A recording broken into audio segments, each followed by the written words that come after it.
Dictation शुरू होगा 5 second बाद।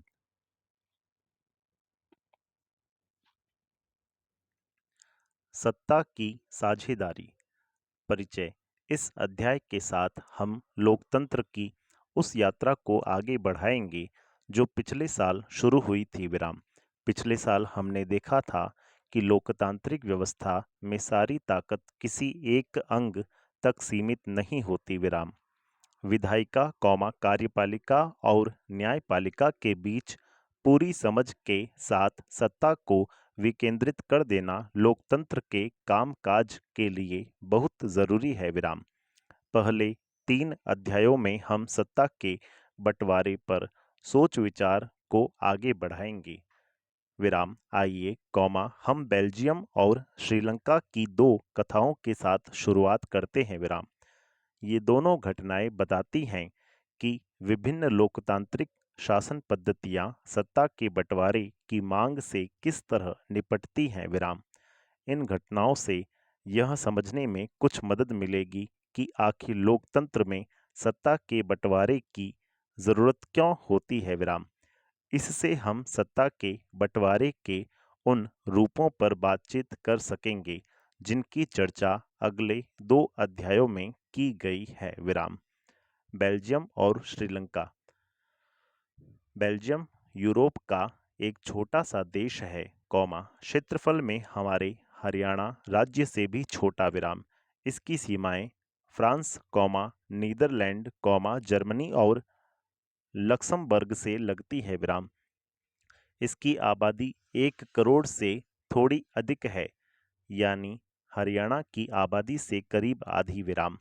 इस छोटे से देश के समाज की जातीय बुनावट बहुत जटिल है। विराम। देश की कुल आबादी का 59% हिस्सा फ्लेमिश इलाके में रहता है और डच बोलता है। विराम। शेष 40% लोग वेलोनिया क्षेत्र में रहते हैं और फ्रेंच बोलते हैं। विराम। शेष 1% लोग जर्मन बोलते हैं। विराम। राजधानी ब्रुसेल्स के 80% लोग फ्रेंच बोलते हैं और 20% लोग डच भाषा। विराम। पैरा। अल्पसंख्यक फ्रेंच भाषी लोग तुलनात्मक रूप से ज्यादा समृद्ध और ताकतवर रहे हैं। विराम। बहुत बाद में जाकर आर्थिक विकास और शिक्षा का लाभ पाने वाले डच भाषी लोगों को इस स्थिति से नाराजगी थी। विराम। इसके चलते 1950 और 1960 के दशक में फ्रेंच और डच बोलने वाले समूहों के बीच तनाव बढ़ने लगा। विराम। इन दोनों समुदायों के टकराव का सबसे तीखा रूप ब्रुसेल्स में दिखा। विराम। यह एक विशेष तरह की समस्या थी। विराम।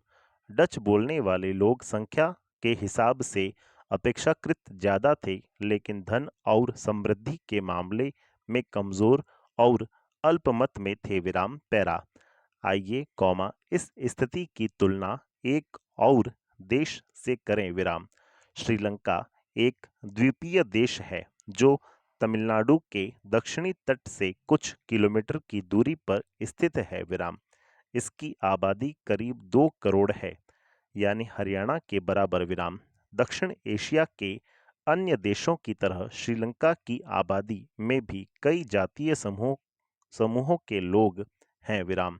सबसे प्रमुख सामाजिक समूह सिंहलियों का है, जिनकी आबादी कुल जनसंख्या की 74% है। विराम। फिर तमिलों का नंबर आता है, जिनकी आबादी कुल जनसंख्या में 18% है। विराम। तमिलों में भी 2 समूह हैं, श्रीलंकाई मूल के तमिल 13% और हिंदुस्तानी तमिल जो औपनिवेशिक शासनकाल में बागानों में काम करने के लिए भारत से लाए गए लोगों की संतान है। विराम। मौजूदा श्रीलंका के नक्शे पर गौर करें तो पाएंगे कि तमिल मुख्य रूप से उत्तर और पूर्वी प्रांतों में आबाद हैं। विराम। अधिकतर सिंहली भाषी लोग बौद्ध हैं, जबकि तमिल भाषी लोगों में कुछ हिंदू हैं और कुछ मुसलमान। विराम। श्रीलंका की आबादी में ईसाई लोगों का हिस्सा 7% है और वे सिंहली और तमिल दोनों भाषाएं बोलते हैं। विराम। अब जरा सोचिए कि ऐसी स्थिति में क्या हो सकता था। प्रश्नवाचक। बेल्जियम में डच भाषी लोग अपनी बड़ी संख्या के बल पर फ्रेंच भाषी और जर्मन भाषी लोगों पर अपनी इच्छाएं थोप सकते थे विराम।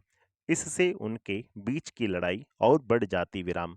संभव था इससे देश बट जाता और ब्रुसेल्स पर दोनों पक्ष अपना अपना दावा ठोकते विराम। श्रीलंका में सिंहली आबादी का बहुमत और ज्यादा था और वे लोग मुल्क में अपनी मनमानी चला सकते थे विराम। आइए अब यह देखें कि असल में दोनों देशों में क्या क्या हुआ। प्रश्नवाचक। श्रीलंका में बहुसंख्यकवाद। सन 1948 में श्रीलंका स्वतंत्र राष्ट्र बना विराम। सिंहली समुदाय के नेताओं ने अपनी बहुसंख्या के बल पर शासन पर प्रभुत्व जमाना चाहा विराम। इस वजह से लोकतांत्रिक रूप से निर्वाचित सरकार ने सिंहली समुदाय की प्रभुता कायम करने के लिए अपनी बहुसंख्यक परस्ती के तहत कई कदम उठाए विराम। पैरा 1956 में एक कानून बनाया गया जिसके तहत तमिल को दरकिनार करके सिंहली को एकमात्र राजभाषा घोषित कर दिया गया विराम। विश्वविद्यालयों और सरकारी नौकरियों में सिंहलियों को प्राथमिकता देने की नीति भी चली विराम। नए संविधान में यह प्रावधान भी किया गया कि सरकार बौद्ध मत को संरक्षण और बढ़ावा देगी विराम। पैरा एक एक करके आए इन सरकारी फैसलों ने श्रीलंकाई तमिलों की नाराजगी और शासन को लेकर उनमें बेगानापन बढ़ाया विराम। उन्हें लगा कि बौद्ध धर्मावलंबी सिंहलियों के नेतृत्व वाली सारी राजनीतिक पार्टियां उनकी भाषा और संस्कृति को लेकर असंवेदनशील हैं विराम। उन्हें लगा कि संविधान और सरकार की नीतियां उन्हें समान राजनीतिक अधिकारों से वंचित कर रही हैं विराम। नौकरियों और फायदे के अन्य कामों में उनके साथ भेदभाव हो रहा है और उनके हितों की अनदेखी की जा रही है विराम। परिणाम यह हुआ कि तमिल और सिंहली समुदायों के संबंध बिगड़ते चले गए विराम। पैरा श्रीलंकाई तमिलों ने अपनी राजनीतिक पार्टियां बनाईं और तमिल को राजभाषा बनाने, क्षेत्रीय स्वायत्तता हासिल करने तथा शिक्षा और रोजगार में समान अवसरों की मांग को लेकर संघर्ष किया विराम। लेकिन तमिलों की आबादी वाले इलाके की स्वायत्तता की उनकी मांगों को लगातार नकारा गया विराम। 1980 के दशक तक उत्तर पूर्वी श्रीलंका में स्वतंत्र तमिल इलम सरकार बनाने की मांग को लेकर अनेक राजनीतिक संगठन बने विराम। पैरा श्रीलंका में दो समुदायों के बीच पारस्परिक अविश्वास ने बड़े टकराव का रूप ले लिया विराम। यह टकराव गृह युद्ध में परिणत हुआ विराम। परिणाम स्वरूप दोनों पक्ष के हजारों लोग मारे जा चुके हैं विराम। अनेक परिवार अपने मुल्क से भागकर शरणार्थी बन गए हैं विराम। इससे भी कई गुना ज्यादा लोगों की रोजी रोटी चौपट हो गई है विराम।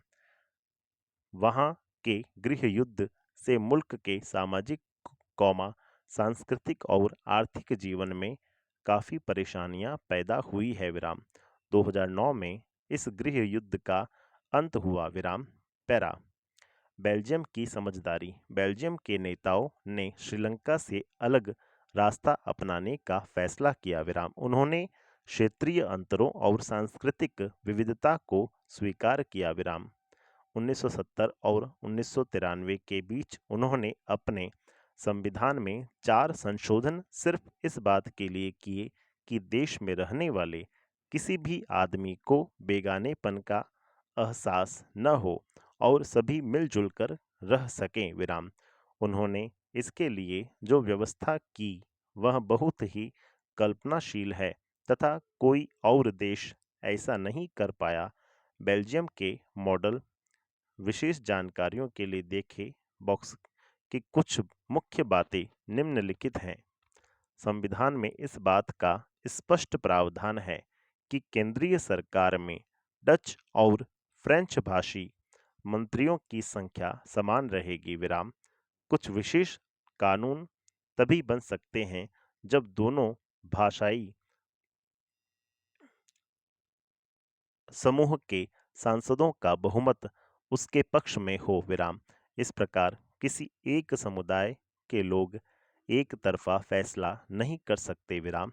पैरा केंद्र सरकार की अनेक शक्तियां देश के दो इलाकों की क्षेत्रीय सरकारों को सुपुर्द कर दी गई हैं, यानी राज्य सरकारें केंद्रीय सरकार के अधीन नहीं है विराम। पैरा ब्रुसेल्स में अलग सरकार है और इसमें दोनों समुदायों का समान प्रतिनिधित्व है विराम। फ्रेंच भाषी लोगों ने ब्रुसेल्स में समान प्रतिनिधित्व के इस प्रस्ताव को स्वीकार किया क्योंकि डच भाषी लोगों ने केंद्रीय सरकार में बराबरी का प्रतिनिधित्व स्वीकार किया था। संपूर्ण विराम।